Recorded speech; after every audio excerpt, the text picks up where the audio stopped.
안녕하세요. 안녕하세요. 반갑습니다. 반갑습니다. 사랑합니다.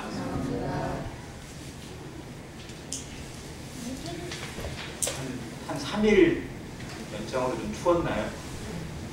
주일 저녁 때부터 조금 추위가 오는 것 같긴 한데,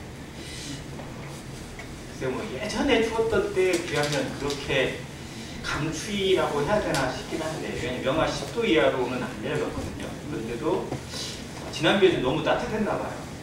그러다 보니까 사람의 체감이 엄청 춥구나 막 이런 느낌을 좀 갖게 되는 것 같습니다.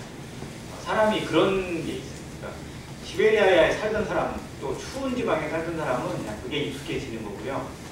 이제 그런 것을 경험하지 못했다가 조금만 추워져도 정말 동사에서 죽거나 얼어 죽거나 하는 그런 경우들을 보게 되는 것 같습니다. 우리의 삶의 어떤 그런 모습들도 좀 다양한 것에 익숙해지지 못한다면 쉽게 낙오될 수 있고 또 무너질 수 있다는 것도 한번 생각해 보는 그런 기회였던 것 같습니다. 오늘 베드로후서 2장 마무리를 좀 하기를 원합니다. 지난 시간에 베드로후서 2장 초반부를 하면서 거짓 교사에 대한 부분의 경고를 계속 말씀해 주셨습니다.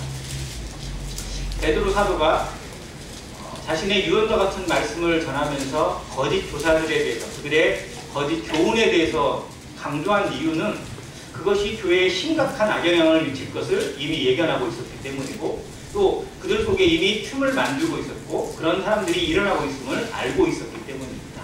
그리고 그 사도들의 그 염려대로 교회는 계속 그런 거짓 교리나 거짓 선지자들, 거짓 이단들에 의해서 계속 어려움을 겪게 되고 또 진리가 왜곡당하는 그런 모습을 초대교회에서도 보여주고 계십니다. 하나님이 일하시면, 성도가 일하면, 교회가 일하면 사단도 가만히 있지 않는다는 이 역사의 진리를 계속 보여주고 있습니다. 2장 후반부에도 역시 마찬가지로 이 거짓 교사들의 실체에 대해서 파헤치고 있고 그들의 어떤 잘못된 부분들을 지적해주고 있거든요. 그리고 그것이 실상 성도들의 삶 가운데 나타날 수도 있는 우려되는 부분들에 대해서 경고를 해주고 있습니다. 9절부터 잠깐 보겠습니다. 주께서 경건한 자는 시험에서 건지실 줄 아시고 불의한 자는 형벌 아래에 두어 심판날까지 지키시며 특별히 육체를 따라 더러운 정욕 가운데 행하며 주관하는 일을 멸시하는 자들에게는 형벌할 줄 아시느니라. 경건한 자는 주께서 건지십니다. 근데 앞부분에 이 소돔 성 안에 있던 롯을 예로 들었잖아요. 그리고 그 롯을 성경이 뭐라고 기록을 해줘요? 의인이라고 기록을 해줘요. 의인 롯이 그 성에서 그 불의한 행실들, 악한 행실을 보면서 마음이 정말 이렇게 괴로움을 당했었다라고 기록을 해주고 그를 그 가운데 건지신 하나님의 은혜를 얘기해 줍니다. 경건한 자라고 얘기하면 우리 스스로 자기를 비춰볼 때 대부분의 성도들이 경건을 원하지만 나는 아직도 경건하지 못하다라는 느낌들을 많이 받거든요. 근데 주께서, 하나님께서 경건하다 하신 자는 어떤 자일까요? 사람이 인정해주고 자기가 인정하는 자가 아니라 정말 그리스도가 안에 있는 자. 즉 그의 삶에 여전히 연약이 있고 또 넘어짐도 있고 실수가 있어도 하나님이 안에 계시고 주님께서 붙드시는 자를 경건한 자라고 하십니다. 그래서 롯을 예로 들어주시고, 저는 롯이 의인이라고 하는 표현이 참 어떻게 보면 마땅치 않거든요. 왜냐하면 부끄럽잖아요. 불 가운데 얻은 구원이잖아요. 그런데 그런 롯을 의인이라고 표현해주시고 또 여기에 경건한 자를 시험에서 건지신다고 하는 표현까지 써주시는 거 보면 우리의 삶에서도 내 모습 가운데 롯과 같은 부끄러움이나 주님 앞에 서기에 성도들에게 대놓을 수 없는, 정말 부끄러워서 표현도 못할 만한 그런 내 삶의 모습들도 주님께서 긍휼히 여기시고 또 시험 가운데서 건져주시고 또 환난 가운데 건지시는 것을 우리가 믿음으로 바라보게 됩니다. 그래서 은혜예요. 정말 은혜 위에 은혜가 더해지는 삶이 성도의 삶이지, 내가 뭔가를 더 열심히 하고 뭔가를 더 잘해서 더 인정받고 그래서 하나님께 뭔가 좀 약간 내세울 수 있는 이런 모습이라면 천국이 아마 시끄러울 겁니다. 그래도 이렇게 했어요, 이렇게 했어요. 근데 우리가 마태복음 7장 아시잖아요. 그날에 나더러 주여 주여 하는 자, 내가 주의 이름으로 뭐 했어요? 선지자 노릇도 하고 주의 이름으로 능력도 행하고 내가 이런 일 저런 일도 했습니다라고 떠들어대는 자들 주께서 원치 않으십니다. 정말로 그 입을 다물고 오히려 나는 정말로 여기에 올 자격도 없는데 여기에 있을 수 없는 자인데 하나님의 은혜로 오게 되었다. 하나님의 은혜로 나가 여기까지 있게 되는 것에 대한 감사. 그래서 천국에서는 정말 주만 자랑하고 감사와 찬양만 넘치는 그런 곳이 되어야 된다는 것을 한번 생각해 봅니다. 다만 불의한 자들, 즉 그리스도를 영접하지 않고 자기 생각에 머물러 있는 자들에게 심판날까지 지키게 하시고 특별히 육체를 따라 더러운 정욕 가운데 행하면서 주관하는 자들. 자, 그리스도를 영접하지 않고 살아가는 것에 머물지 않을 뿐만 아니라 정말 계속 육체대로 살아가고 그리고 더러운 정욕 가운데서 그것을 자랑하는 자들. 이런 모습들 자체에 얘기합니다. 그들에 대해서 이렇게 얘기해요. 그 부분에 이들은 당돌하고 자긍하며 떨지 않고 영광 있는 자들을 비방합니다. 이게 정말 세상 살아가는 죄인들의 모습 아니에요. 하나님을 안 믿는 것을 자랑해요.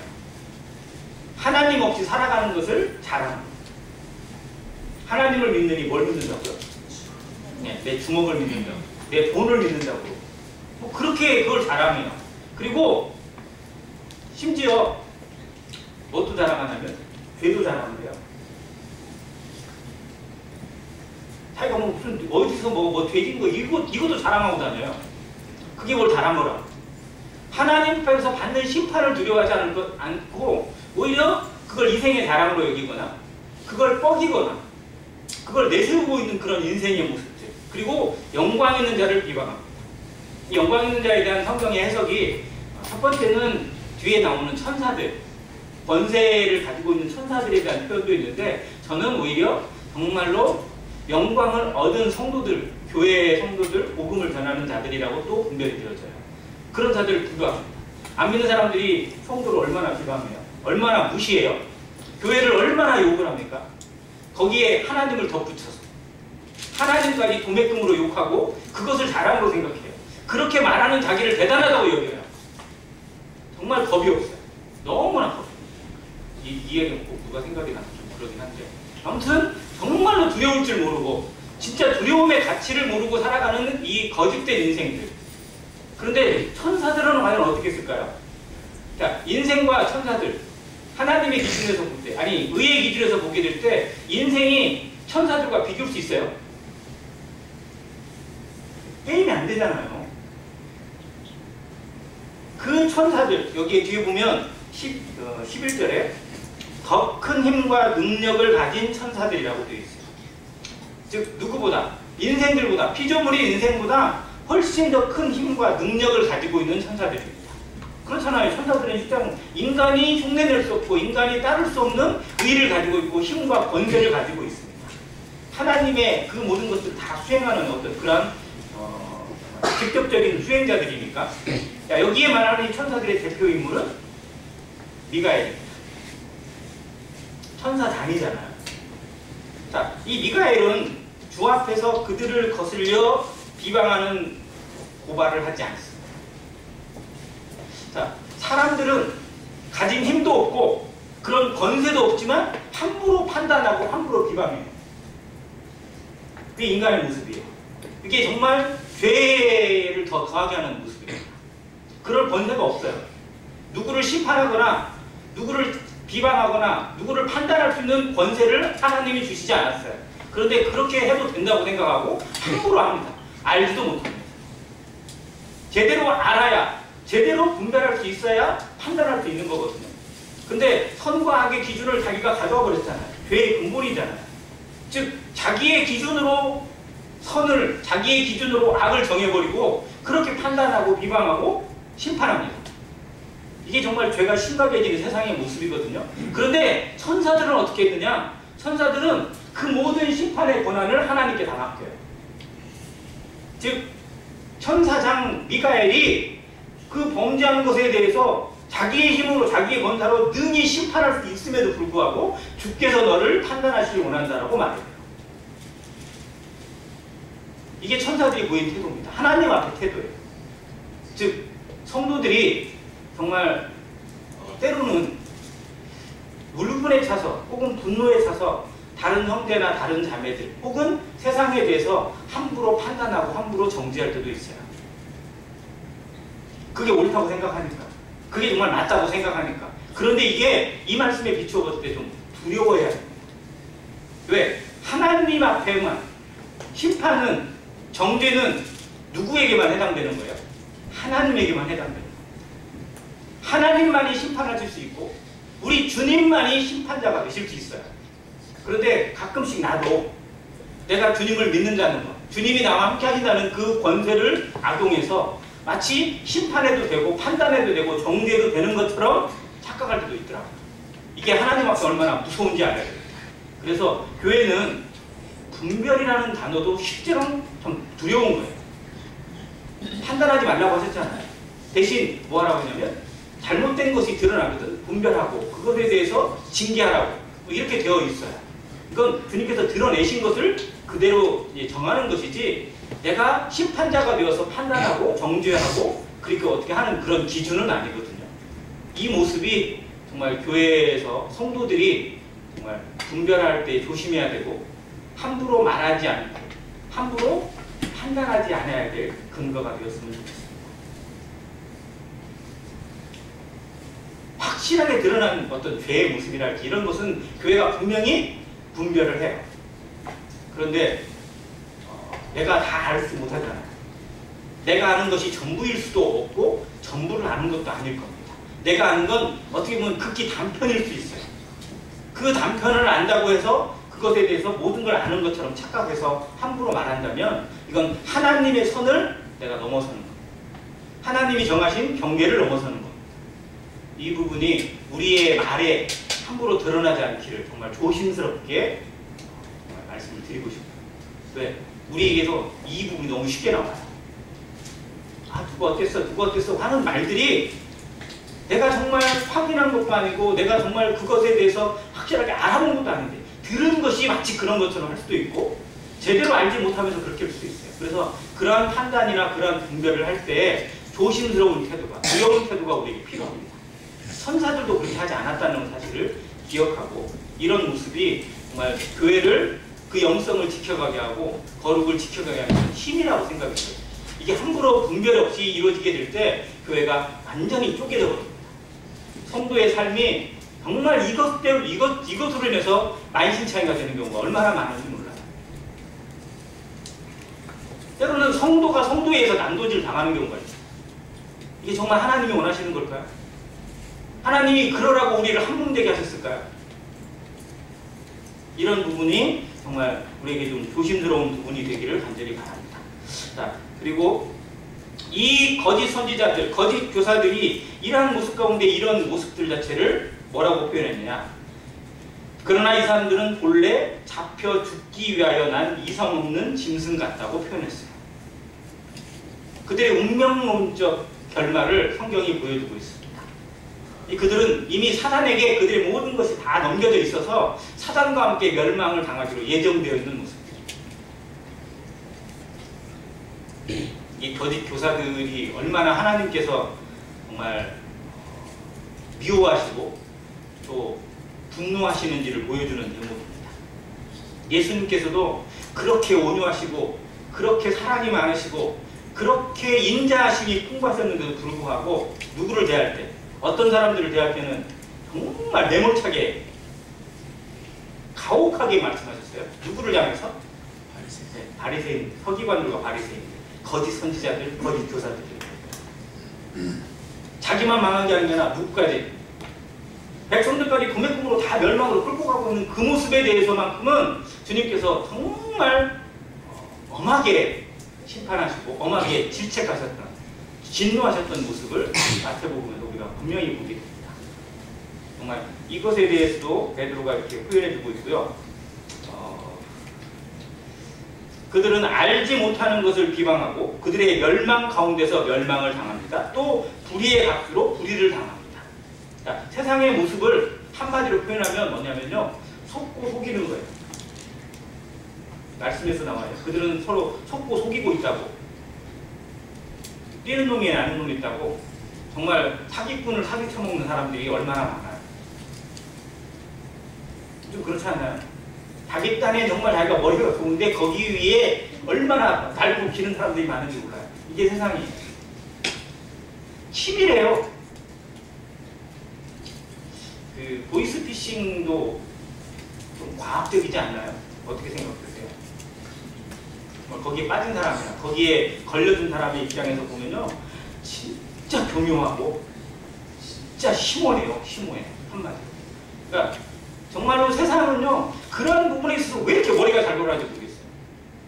안 좋은 것에 머리가 더 잘 돌아가요. 죄 짓는 것에 머리가 잘 돌아가고요. 그러한 것을 하는 데 있어서, 즉 법으로 정한 것을 피해가는 데 있어서는 왜 이렇게 머리가 좋은지 모르겠어요. 그걸 정말 더 좋은 쪽에만 쓰기만 하면, 누구 표현대로 네가 고등학교 때 그렇게 공부했으면 서울대 가고도 나가겠다고 누가 얘기하는데, 정말 사람들이 왜 그런 쪽으로만 머리를 쓰고 그런 쪽으로만 이렇게 생각이 돌아가는지 모를 정도로 그래요. 속고 속이는 세상.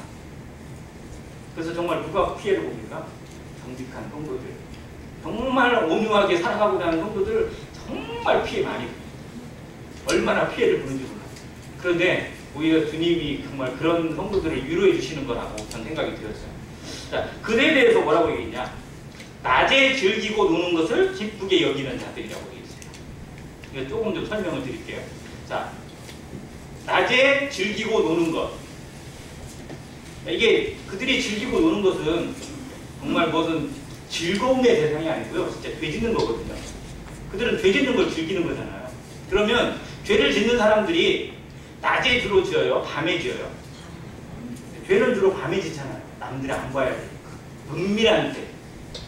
뭐 대낮에, 백주 대낮에 막 죄 짓는 것 자체는 조금은 좀 쉽지 않은 거거든요. 그런데 이 표현은 뭐냐면요.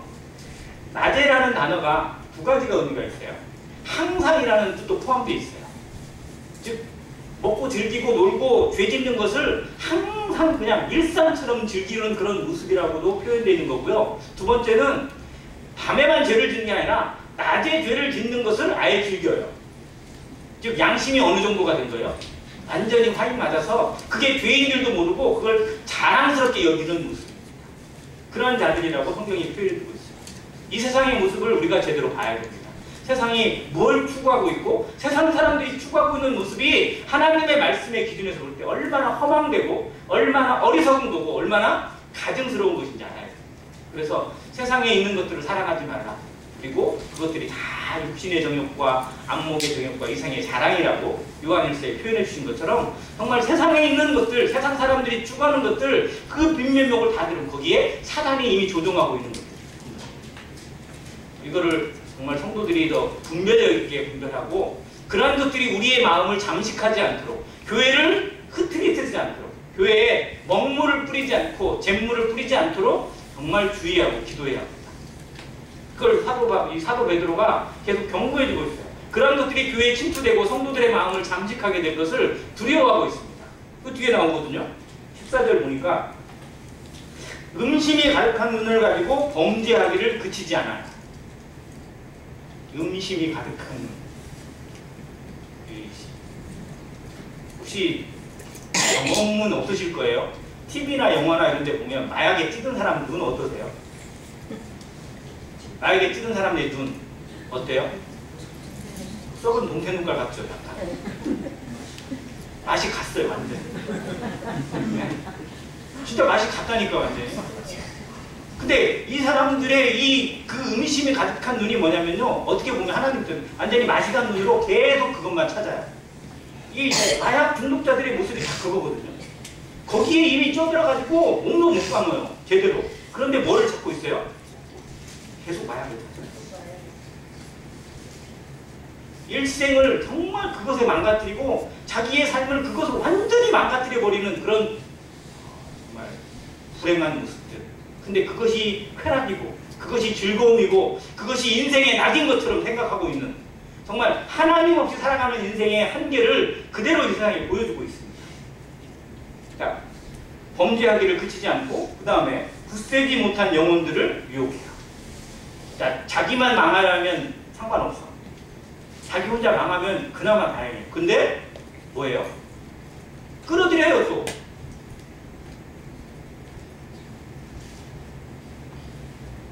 자기만 죄짓는 게 아니고 뭐예요? 야, 너도 한번 해봐. 재밌어. 그러지 않아요? 친구들한테 뭔가 막 별로 안 좋은 거 이렇게 한번 배운 애가 그거 혼자 하는 게 아니고 다른 애를 꼭 끌어들여요. 그리고 같이 하게 만들고 그리고 더 안 좋은 길로 빠지게 만드는 그런. 자, 근데 여기에 굳세지 못한 영혼들 생각해보면 이게 누구를 향하는 말일까요? 세상 사람이 아니라 성도들을 향하는. 즉, 이 거짓 선지자들이나 거짓 교사들이 누구를, 성도들을 얼마나 유혹하고 있는지를 경고해주고 있습니다. 자, 그리고 굳세지 못한 이 모습 자체에 베드로가 이 표현을 쓴 이유가 있어요. 베드로는 굳센 사람이었어요. 어때요? 베드로는 그 심지가 아주 굳은 사람이었나요? 아니요, 베드로도 실제로 갈팡질팡했잖아요. 어떻게 보면 자기 딴에는 강한 사람이었지만 주님 보시기에는 한없이 정말로 흔들리는 사람이었고, 언제 어떻게 될지 사단이 정말 갖고 놀기 딱 좋은 사람이었어요. 우리는 베드로보다 좀 강하신가요? 어떠세요? 우리도 주님의 은혜가 아니면 사단의 조롱거리 되기까지 다 좋아요. 정말 이 굳세지 못하다는 표현이요, 나는 아니겠지가 아니라 나도 그럴 수 있다라는 것을 한번 생각해 보게 됩니다. 정말 주님이 우리를 은혜로 붙들어 주셔서, 그리고 우리에게 정말 좋은 기회와 좋은 환경 가운데서 주님 섬길 수 있도록 이끌어 주셨기 때문에 우리가 지금 이 모습으로 주님을 섬기는 것이지, 정말 조금만 좀 삐뚤어졌으면, 좀만 더 어떤 어려운 상황 가운데 처했으면 나도 어떻게 될지 모르는 상황. 대한민국 전주에 태어나신 거 감사하세요? 근데 대한민국 전주에 태어났는데 1800년대에 태어났다. 감사가 될까요? 그때 되면 또 고개가 갸우뚱해져요. 자, 대한민국이 아니라 저 앙골라랄지 가나랄지 혹은 저 아프리카의 그런 곳에 만약 내가 태어났더라면 정말 어떻게 됐을까요? 정말 우리 여기에 태어나게 하시고 이 시대에 여기에서 하나님을 알고 하나님을 섬기게 하신 거, 이거보다 더한 은혜 있어요? 근데 우리가 정말 그것으로 감사를 얼마나 하는지 모르겠어요. 우리도 정말 굳세지 못한 자들이에요. 베드로가 이 표현을 왜 썼냐면요, 그가 자신을 알아요. 주님이 이 말씀을 해주셨거든요. 다 삐지기 전에 베드로가 자기가 막 주님과 함께 죽을 것 같아 자랑하고, 다른 사람들은 다 버리고 자기는 안 버리겠다고 하고 막 자기는 대단한 사람인 것처럼 혼자 떠들 때 주님께서 시몬아 시몬아, 사단이 밀가부르듯 하려고 너를 청구하였으나 내가 내 믿음이 떨어지지 않기를 기도했다, 간구했다고 말씀하시고, 그리고 뒤에 주신 말씀이 뭐냐면요, 그러나 너는 돌이킨 후에 내 형제들을 어떻게 하라고요? 굳게 하라고 했어요. 그래서 그게 사명이 됐어요. 그가 얼마나 사단에게 놀림받고 사단에게 휘둘리고 사단이 정말 밀가부르듯 하려고 그냥 마구마구 헤엄치는 그런 삶을 경험을 했어요. 그래서 자기가 주와 함께 죽겠다고 했는데 나중에 알고 보니까 예수님 모른다고 3번이나 부르셨어요. 나는 얘보다 낫다고 생각했는데 자기보다 못난 형제가, 못난 사도가 없어. 내가 정말 세상에 밑구덩이 같고 세상에 밑바닥 같고 나보다 더 한심한 사람이 없는 것 같이 느껴지는 그런 경험을 철저히 경험을 했어요. 그리고 닭 울음소리가 날 때마다 얼마나 그 생각이 났을까요? 닭이 매일 울잖아요. 닭이 뭐 그때만 울고 더 이상 안 울어요? 언제나 닭은 울잖아요. 닭 울음소리가 날 때마다 베드로가 어떤 생각이 들었을까요? 제가 이런 사람이었는데, 그런 나를 사도 되게 하시고 교회의 어떤 천국의 열쇠를 쥔 사람으로, 하나님의 일을 감당하는 자로, 복음을 전하는 자로, 능력을 행하는 자로 변화시켜 준 하나님 앞에 얼마나 마음에 감격이 있었을까요? 그래서 자기의 사명을 잊지 않았어요. 그래서 그에게 닭 울음소리는 어떻게 보면 정말 듣기 싫은 그런 목소리일 수도 있지만 하나님이 계속 그의 영혼을 깨우쳐 주시는 그런 울림이었을 거라고 저는 생각이 들어요. 우리에게 아픔이 있죠. 아픈 경험이 있을 수 있습니다. 우리가 정말로 기억하기 싫은 순간들이 있을 수 있어요. 근데 그걸 계속 떠올리게 하시는 건 뭘까요? 내가 어떤 사람인지를 보게 하시는 겁니다.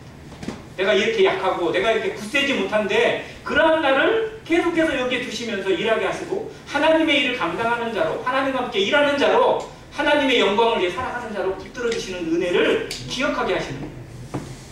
그래서 이제 내가 그랬던 내가 아무것도 아니었던 내가 이제 다른 형제들을 다른 형제 자매들을 굳게 해주고 도와주고 붙잡아주고 이끌어줄 수 있는 그런 역할을 기도하게 합니다. 우리가 다 그런 자로 부르심 받았어요. 뭐가 대단해서가 아니라 정말 연약하기 때문에 연약을 알아요. 아프기 때문에 아픔을 압니다. 고통을 겪어봤기 때문에 고통의 맛을 알고요. 그래서 다른 사람을 위로해줄 수 있고 붙잡아줄 수 있어요. 우리가 이러한 자들로 경험하고 그리고 그 눈물을 통해서 다른 사람들을 위로할 수 있는 그런 위로자가 되게 하시는 하나님을 생각합니다. 이 굳세지 못한 영혼을 계속 잡고 흔드는 거짓 교사들에 대해서 베드로는 정말로 형제들을 굳게 하는 그런 사명을 가지고 그들과 맞서 싸우고 진리를 지키기 위해서 노력했던 그런 사도였습니다. 그들에 대해서 뭐라고 하냐면 탐욕에 연단된 마음을 가진 자들. 연단이라는 단어는 성경에서 좋은 뜻으로만 썼거든요. 근데 여기에 보니까 탐욕에도 연단된 자들이 있어요. 뭐예요? 탐욕에 이미 그냥 찌들 대로 딱 찌들어 버리는. 연단은 계속해서 단단하게 만들어주는 거잖아요. 근데 탐욕에 단단해졌어. 이게 뭔 뜻이에요? 양심에 화인 맞은 것처럼 탐욕으로 완전히 길들여져 버린 그런 인생들. 이 지금 인생이 그렇지 않아요? 한계가 있나요? 눈은 보아도 독함이 있어요, 없어요? 네. 누가 그랬어요? 아마 사람의 마음은 태평양물을 다 갖다 집어넣어도 못 채울 거라고. 사람의 욕심은. 그렇지 않아요? 정말 저는 그 표현이 맞다고 생각해요. 세상에 있는 재물을 정말로 다 가지고 있는 그런 사람도 만족이 없어요. 인간의 눈, 인간의 마음은요, 그 무엇으로 채워지지 못해요. 대신 무엇으로만 채울 수 있어요? 하나님으로만 채울 수 있어요. 그래서 파스칼이 그 얘기를 했잖아요. 사람의 몸 속에, 사람의 마음, 양심에는요, 그 무엇으로도 채울 수 없는 진공의 공간이 있대요. 진공. 다른 것으로 채워지지가 않는데. 그런데 오직 누구로? 하나님으로, 복음으로만 채워지는 공간이라고 합니다. 정말 그런 것처럼 이 탐욕에 완전히 연단돼가지고 탐욕에 길들여져 버린 인생들. 욕심이 내도 그 욕심이 끝이 없어요. 죄가 죄를 낳고 욕심이 욕심을 낳고 계속 잉태되어서 결국은 모든 사람들을 파멸에 끌고 사망을 이끌어내고 그런 모습들 자체가 교회에 침투되고 있습니다. 거짓 교사들에 의해서, 거짓 진리에 의해서, 이단들에 의해서 이런 것들이 서서히 잠식당하고 있는 성도들의 모습도 많이 보게 돼요. 그들을 뭐라고 표현했냐면 부올의 아들 발람을 예로 들어서 설명합니다. 발람 선지자는 우리가 구약에서 많이 배웠지만 하나님의 선지자였어요. 그러니까 하나님의 말씀을 받아서 전해야 될 선지자였는데 유대인이 아니라 이방의 선지자로 세우신 사람이었어요. 그러니까 그 이방에도 하나님께서 하나님의 말씀을 대언하고 하나님의 뜻을 전하는 자로 세워두신 그런 정말 훌륭한 빛 같은 사람이었어요. 그런데 뭐에 눈이 멀어서? 돈에 눈이 멀었어요. 왜요? 왕이 갑자기 돈을 갖다 바치면서 저주를 하래요. 이스라엘에서. 하나님의 백성이라고 택함받은 이스라엘을 네 입으로 저주를 해줘라. 그럼 내가 원하는 돈 다 줄게. 근데 발람이 뭐라고 해요? 거기서 내가 하나님께 한번 물어보고 할게. 이게 정직한 걸까요? 어떻게 생각하세요? 자, 그가 하나님의 선지자잖아요. 그러면 그가 하나님이 택하신 백성들, 하나님이 애굽에서 건지시고 광야길을 걷게 하셔서 가나안 땅으로 보내시는 그들에 대해서 저주를 내린 것이 하나님의 뜻이 아니라는 걸 알아요, 몰라요? 알아요. 이미 알아요. 그런데 계속 뭐의 마음이 가? 돈의 마음이 가요. 여기에 흔들려요. 그러니까 내가 그냥 이런 방법에 거절을 못하겠고 혹시라도 뭔가 하나님의 여지를 주면 내가 한번 해볼까? 이런 마음. 근데 아니나 다를까 하나님께 물었더니 절대 하지 말라고 그러는 거예요.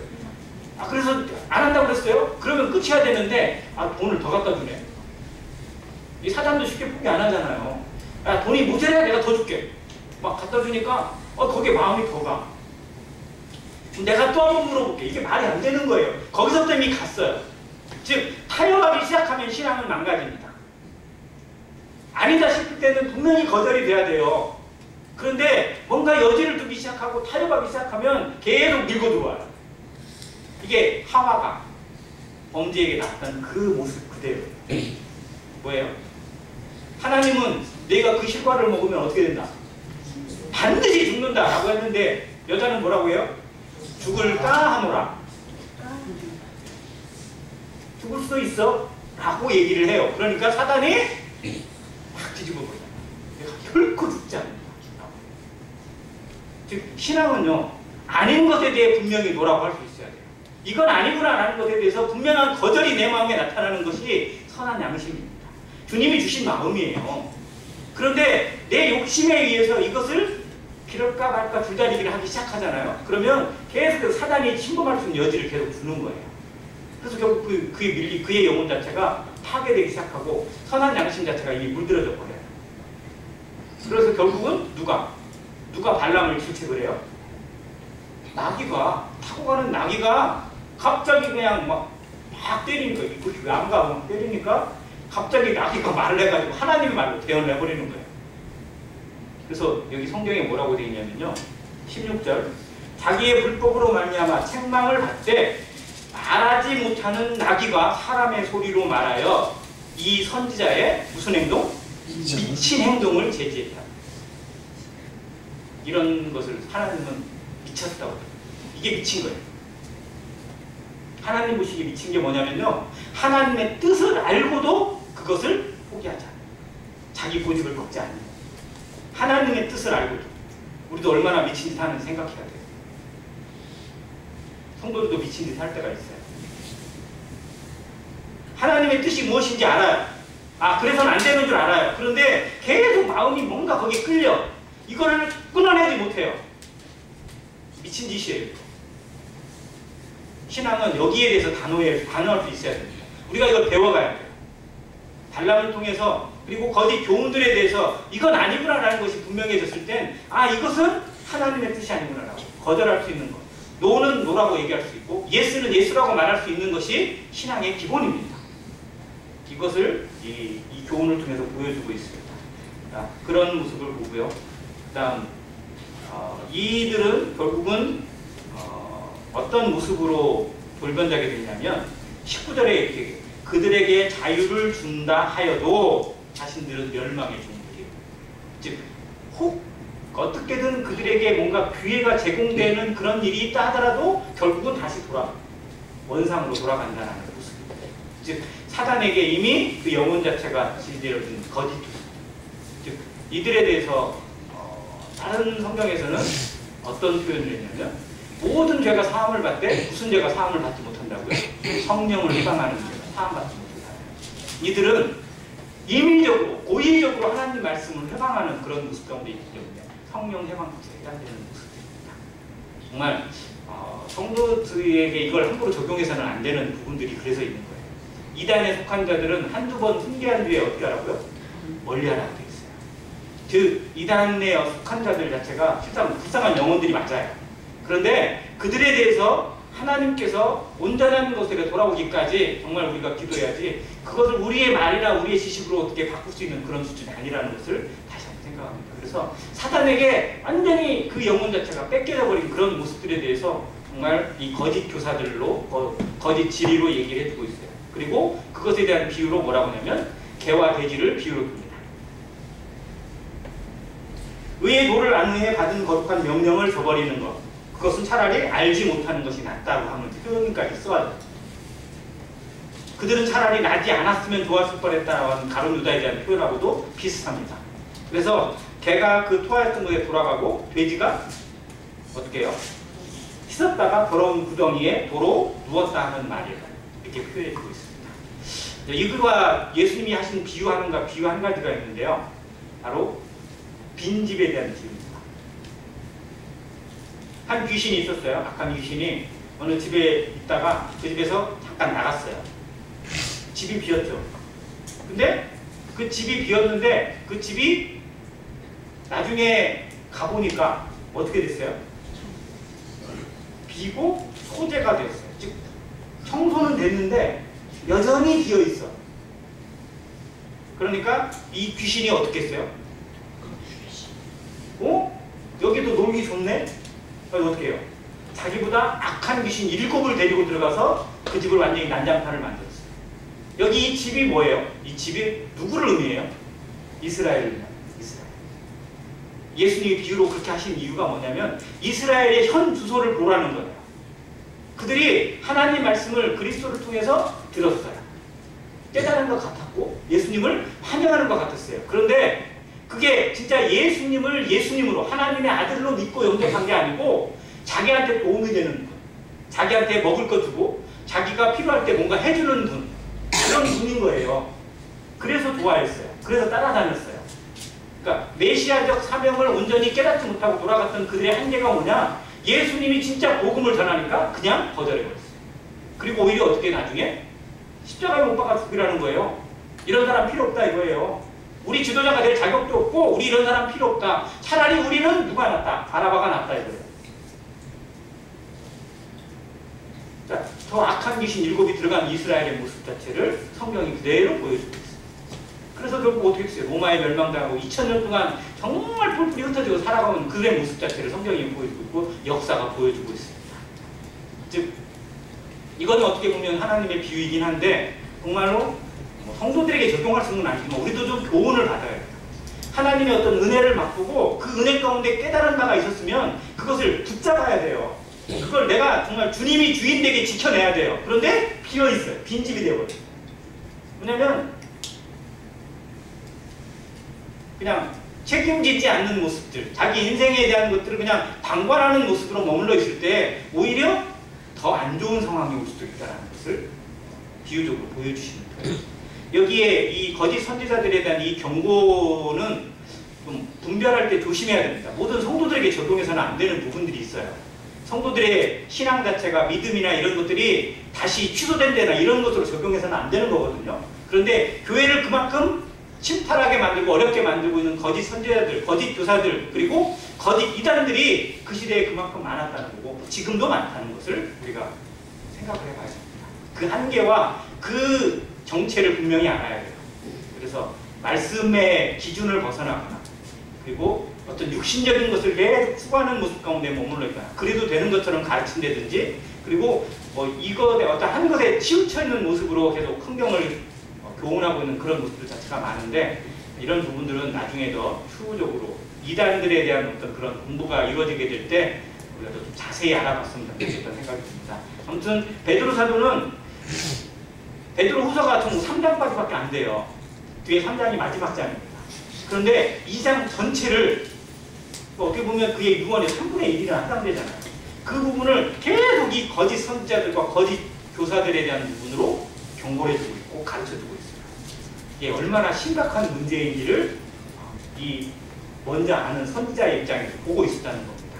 그래서 이 시대도 정말 얼마나 거짓 것들이 세상에 만연되어 있고 성도들에게 침범하고 있고 교회를 잠식하고 있고 우리들의 삶에 파고들어와 있는지를 우리도 분별할 수 있어야 돼요. 그래서 이것에서부터 우리를 지켜내지 못하면 정말 우리도 영향력을 완전히 잃어버려서 이게 믿는 건지 믿지 않는 건지 하나님을 믿는 이름은 가지고 있으나 살았다는 이름은 가졌으나 실상은 죽은 것처럼 별반없는 그런 모습으로 일어나라 빛을 발하라가 아니라 정말 그냥 계속 잠자고 있는 모습으로 머물 수도 있다. 이런 경계심이 우리에게 필요하다고 분별되었습니다. 이것을 늘 기억하고 정말 깨어서 근신하는 마음으로 일어나서 빛을 발하는 안행교회 성도 되시기를 간절히 바랍니다. 이상입니다.